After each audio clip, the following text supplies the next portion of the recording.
राधे राधे। आज हम लोग इस वीडियो में दो कंपनी के बारे में बात करेंगे, गोकुल एग्रो और एक कंपनी है अजंता सोया।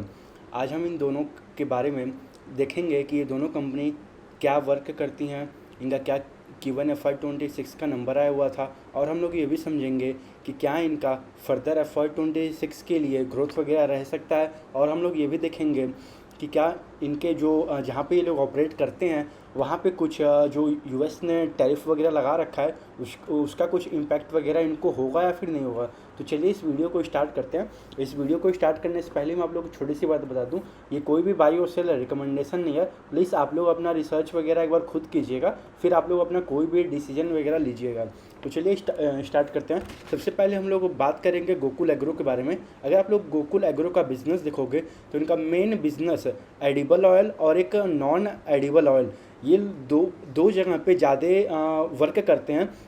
इनके जो क्लाइंट वगैरह हैं वे आईटीसी हैं, पार्ले जी है, ब्रिटानिया है, और भी आप लोग देखोगे तो ये कंपनी रिटेल साइड में भी है। एक तरीके से ये लोग समझ लीजिए पॉम ऑयल हो गया, सोयाबीन ऑयल हो गया, मस्टर्ड ऑयल हो गया, ये जितने भी ऑयल वगैरह होते हैं, जैसे सरसों का तेल वगैरह हो गया, ये सब मोस्टली जितने भी होते हैं ये सारे मैन्युफैक्चर करते हैं और उसको प्रोसेस करके फिर आगे कंपनीज वगैरह को भी सेलिंग करते हैं और साथ में रिटेल वगैरह भी करते हैं। इनके आप लोग देखोगे तो 1000+ डीलर और डिस्ट्रीब्यूटर हैं। और गोकुल एग्रो का एक टारगेट है, ये कंपनी का मैंने एनुअल रिपोर्ट से निकाला हुआ है। इनका कोई इन्वेस्टर प्रेजेंटेशन और कॉन कॉल वगैरह होता नहीं है, तो इसीलिए इसका इन दोनों कंपनी का मतलब प्रेजेंटेशन और कॉन कॉल नहीं होता है। तो इसीलिए हमें जब हर 3 महीने पर जब इनका डाटा आता है तो जो नंबर्स वगैरह आता है हमें उसी से जो भी इंफॉर्मेशन निकालना होगा हम उसी से निकाल पाएंगे। कोई और तरीका फ़िलहाल के लिए तो नहीं है। और जो रेटिंग रिपोर्ट वगैरह आता है वहाँ से हम कुछ चीज़ें निकाल सकते हैं। तो आप लोग अगर देखोगे गोकुल का भी फ़िलहाल, तो फिर गोकुल का 1000+ डीलर और डिस्ट्रीब्यूटर हैं। और गोकुल का एक टारगेट है आने वाले कुछ सालों में ये लोग पैन इंडिया बनना चाहते हैं। यानी ज़्यादा फोकस इनका भी अब रिटेल साइड में जा रहा है, क्योंकि रिटेल साइड में मार्जिन ज़्यादा होता है as compare to the industry side में। यानी अगर मान लीजिए अगर ये कंपनी पार्ले जी को या फिर जितने भी ब्रिटानिया हो गया, आईटीसी हो गया, नेस्ले हो गया, अगर इन सबको ये अपना पॉम ऑयल हो गया या फिर कोई भी ऑयल वगैरह हो गया, चाहे सोयाबीन ऑयल हो गया, चाहे मस्टर्ड ऑयल हो गया, अगर वहाँ से अपने मैन्युफैक्चर करके फिर उसको प्रोसेस करके अगर इन कंपनियों को सेल करेगी तो जाहिर सी बात है अगर रिटेल में 2 रुपये ज़्यादा कमाएगी, लेकिन जो कंपनीज़ को जब देगी तो वहाँ पे 2 रुपये उसको कम चार्ज करना पड़ेगा, क्योंकि कंपनीज वगैरह बल्क में डीलिंग करते हैं और भी कंपटीशन भी हाई होता है उस साइड में। क्योंकि आप लोग देखोगे और एक तरीके से आप देखोगे तो इनके क्या कंपटीशन में आप लोग मान के चल सकते हैं कि जो पहले अडानी विल्मर था वो भी एक तरीके से इसी बिज़नेस में आ जाएगा। लेकिन अडानी विल्मर तो फ़िलहाल के लिए तो वहाँ से वो बिज़नेस से निकल चुके हैं, लेकिन उनका फुल एक FMCG टाइप में है, उनका हर एक चीज़ अवेलेबल है। लेकिन ये जो कंपनी है मेनली पूरा फोकस इनका एडिबल ऑयल और नॉन एडिबल ऑयल साइड में ज़्यादा है। और आप रिसेंटली देखोगे इंडिया ने भी पॉम ऑयल वगैरह पे और भी जो मस्टर्ड ऑयल वगैरह हैं इन सब पे इंपोर्ट ड्यूटी भी लगा रखा है। यानी अगर कोई भारत में बाहर से इसको अगर इंपोर्ट करता है तो फिर उसके ऊपर एक्स्ट्रा चार्जेस वगैरह देने पड़ेंगे। तो फिर उसकी वजह से इन सारे प्लेयरों को जितने भी हैं मोस्टली इन सबको बेनिफिट होने का चांस हाई है। तो आप लोग अगर इनका FY25 का फुल ईयर का नंबर अगर आप लोग यहाँ पे देखोगे ना तो फिर मतलब 41% के आसपास से ईयर ऑन ईयर इन लोग का ग्रोथ हुआ था। और FY24 में भी आप लोग अगर देखोगे तो फिर आप लोग यहाँ पे देख भी सकते हैं कि इनका मान के चलिए वही 30% के अराउंड उस समय भी उन लोग का ग्रोथ हुआ था। FY24 में भी 30% के अराउंड ग्रोथ हुआ था और FY25 में भी इन लोग का 40 से 42% के आसपास इन लोग का ओवरऑल ग्रोथ हुआ था। और आप लोग अगर देखोगे तो इन लोगों को FY25 में ऑपरेटिंग लेवरेज वगैरह भी बहुत अच्छे तरीके से मिला था। इन लोग का मार्जिन एक्सपेंशन वगैरह भी धीरे धीरे करके ऊपर की तरफ जा रहा है। अगर आप लोग देखोगे पहले जो 2% 2.2% था वह धीरे धीरे करके 3%, 3.1, 3.2 की तरफ ऑपरेटिंग मार्जिन वगैरह जा रहा है। तो फिर इन लोग का मार्जिन वगैरह भी बूस्टअप हो रहा है। और उसका मेन कारण मुझे जहाँ तक लगता है ना, ये लोग ज़्यादा रिटेलिंग में भी फोकस कर रहे हैं, तो उसकी वजह से इनको मार्जिन वगैरह में भी बेनिफिट देखने को मिल रहा है। अगर आप लोग इस बार का इनका Q1 FY26 का नंबर देखोगे तो फिर जो मतलब ग्रोथ पहले 40-42% का था, वे इस बार बहुत ही डिसअपॉइंटमेंट था, मतलब उतना कुछ खास नहीं था। आप लोग को मैं यहाँ दिखा भी देता हूँ, आप लोग देख भी सकते हैं कि 15% का हार्डली ग्रोथ हुआ था इस बार इनका Q1 FY26 में।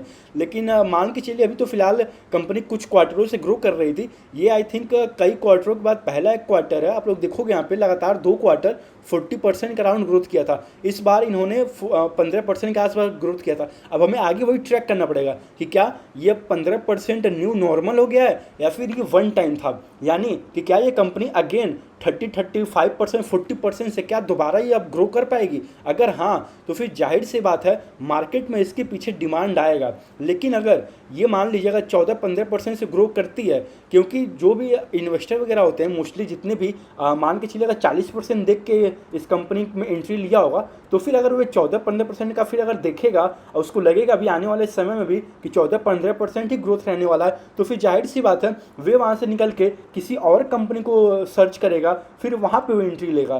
क्योंकि ये कंपनी को मोस्टली जितने भी लोगों ने देखा होगा वे 40-42, 30-35% का ग्रोथ इंजन देखा होगा, तो फिर अभी फिलहाल के लिए 15% ग्रोथ इंजन हो गया। अब हमें वही देखना पड़ेगा कि इनका Q2 में, Q3 में, Q4 में पूरा फुल ईयर FY26 में ओवरऑल क्या नंबर आता है, अब हमें आने वाले समय में ही पता चल पाएगा। तो इसीलिए मैं कहता हूँ हमेशा आप लोग कंपनी ट्रैक करते रहिए, कभी भी बाई एंड होल्ड नहीं होता है, मतलब बाई करके होल्ड करके सिट कर जाओगे अब बिना कंपनी को आगे फर्दर रिसर्च किए, बिना आप लोग उसको देखे कि क्या जो मतलब ग्रोथ रेट था वो कंटिन्यू हो रहा है नहीं हो रहा है। अगर वो चीज़ आप नहीं देखोगे तो जाहिर सी बात है अभी आप देखोगे जो इसका ग्रोथ रेट 40% का था, अब वो आके 15% हो गया है Q1 में। अब हमें फिर अब देखना पड़ेगा Q2 में कि क्या ये 15% से अगेन उसी हायर रेट पे जाता है या फिर इससे भी नीचे आता है, या फिर क्या पता 15% न्यू नॉर्मल हो। अब हमें कुछ नहीं पता, अब हमें देखना पड़ेगा Q2, Q3, Q4, अब हमें वहाँ पर ट्रैक डाउन करना पड़ेगा। इसीलिए हर एक कंपनी को आप लोग को क्वार्टर ऑन क्वार्टर ट्रैक करते रहिए, तभी हमें आइडिया लग पाएगा कि कंपनी सही डायरेक्शन में जा रहा है या फिर नहीं जा रहा है। तो अभी के लिए फिलहाल आप लोग देखेंगे तो इसका 15% का ग्रोथ इंजन हो गया। और भी आप लोग देखोगे तो फिर कंपनी ने एक एक्विजिशन भी कर रखा है 105 करोड़ का, तो वहाँ पे वे लोग वहाँ पे और मैन्युफैक्चरिंग वगैरह और अपना बैठा रहे हैं। तो वहाँ पे मतलब जैसे मान के चलिए उनका 100 टन डेली का वहाँ से प्रोडक्शन वगैरह होगा, एडिबल ऑयल वगैरह साइड में, ऑयलिंग वगैरह साइड में। आप लोग को मैं यहाँ पे इन लोग का प्रोडक्ट वगैरह भी दिखा देता हूँ, एनुअल रिपोर्ट से मैंने यहाँ पे ऑन कर रखा है साइड में, तो आप लोग देख सकते हैं इनका प्रोडक्ट वगैरह है। आप लोग देखिए ये रहा इनका प्रोडक्ट वगैरह है, मस्टर्ड ऑयल वगैरह है, पॉम ऑयल वगैरह है, सोयाबीन ऑयल वगैरह है, ये सारे मोस्टली यहाँ पे ऑयल वगैरह हैं। मोस्टली कंपनी पूरा फुल्ली एक तरीके से समझ लीजिए यहीं पे ऑपरेट ही करती है। अगर आप लोग इनका देखोगे तो FY25 में टोटल इन लोग का कैपेसिटी यूटिलाइजेशन जो था 75 से 80% के अराउंड था। और भी आप लोग देखोगे तो इनका जो एक्सपोर्ट से रेवेन्यू आया हुआ है FY25 में वे मान के चलिए 5 से 10% आया था।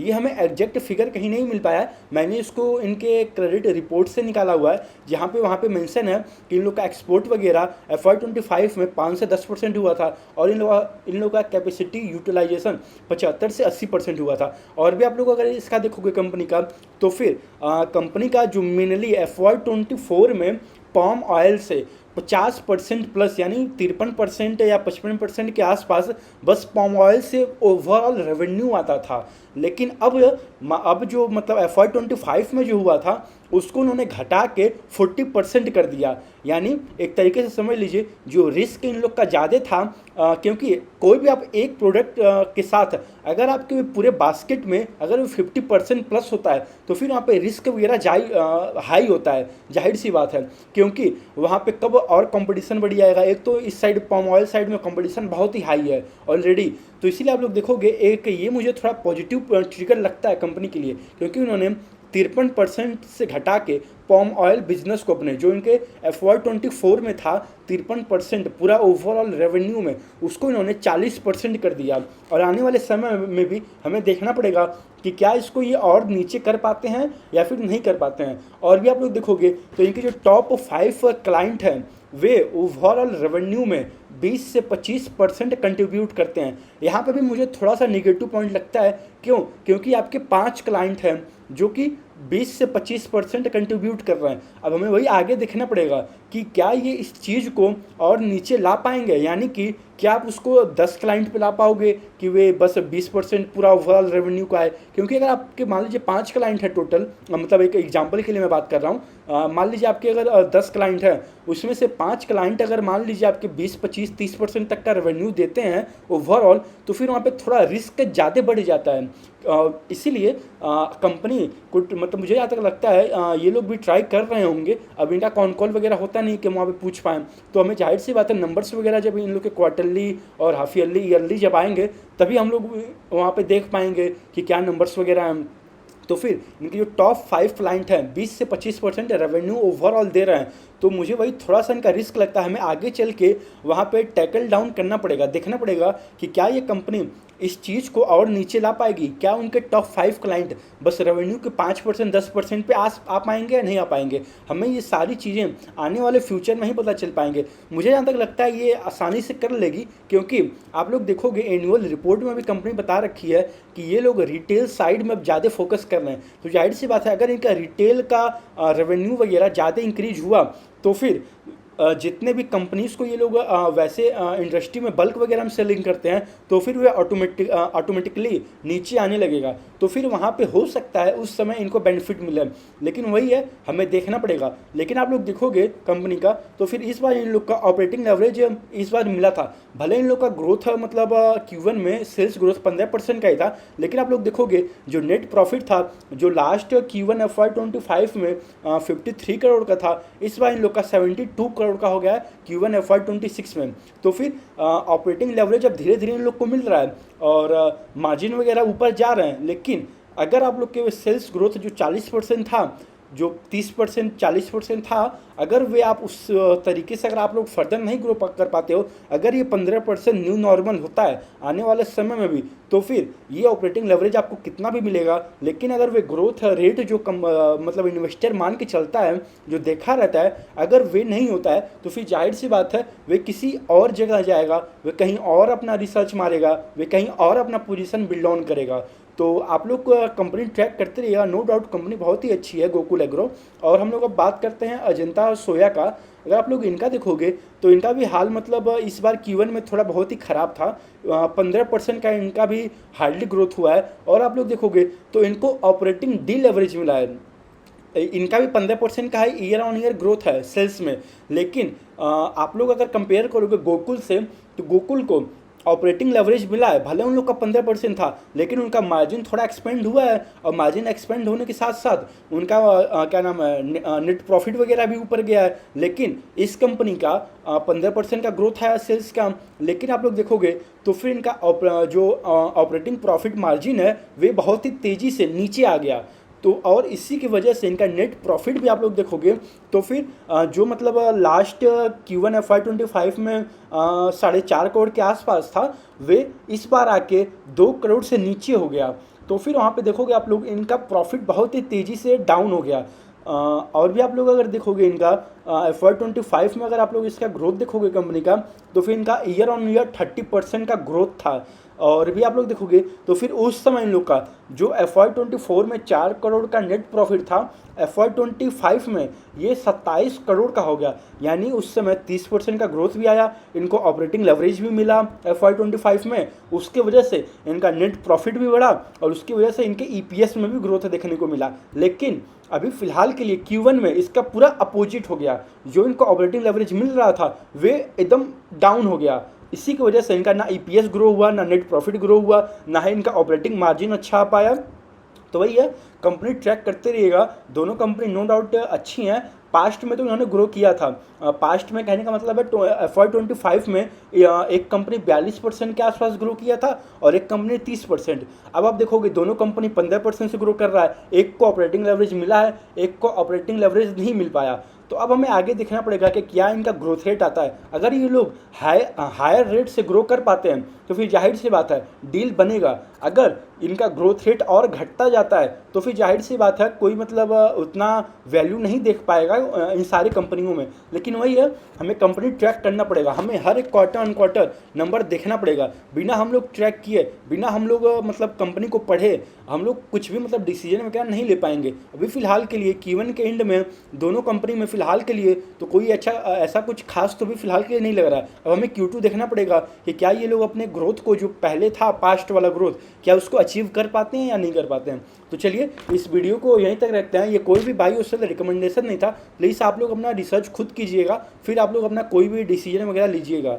तो चलिए इस वीडियो को यहीं तक रखते हैं। राधे राधे।